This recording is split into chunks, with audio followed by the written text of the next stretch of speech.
What's up mga kabites? With Con! Hi! Hi! We are gonna try his coffee. What is this? Sakura strawberry coffee. Sakura strawberry coffee. And this one Is is peanut butter. peanut I butter. call it peanut bear cuddle coffee. I'm gonna try both. I asked for pampagising. Nalasing ako kagabi. It's a very strong coffee. Since This you, one? Oh, kaya ko yung strong. Alam mo naman yung kape ko. I know. Stir it. Okay na.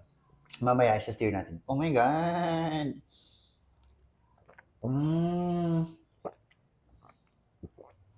Gusto ko siya.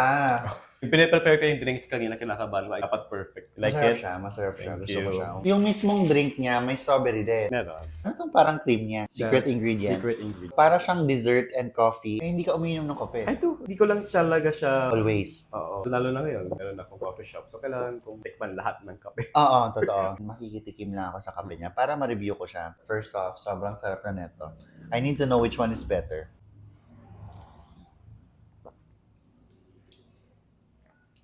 I like the other one better. Mhm. I told him I wanted something sweet. Ito, hindi siya too sweet, which is good. Mahilig ako sa desserts, pero ayoko sa matamis na desserts. Gusto mo talagang Oo, nasa... eto. Gustong-gusto ko siya. I-rate ko na siya. Okay. 9 over 10. Oh, wow! 9 over 10 siya for me. Thank you. Eto, 8 over 10 siya sa akin. Try this. So masarap. Sakura Coffee here at Cuento Cafe, Tangdong Sora QC. Ito po yung social media nila, nasa baba lang.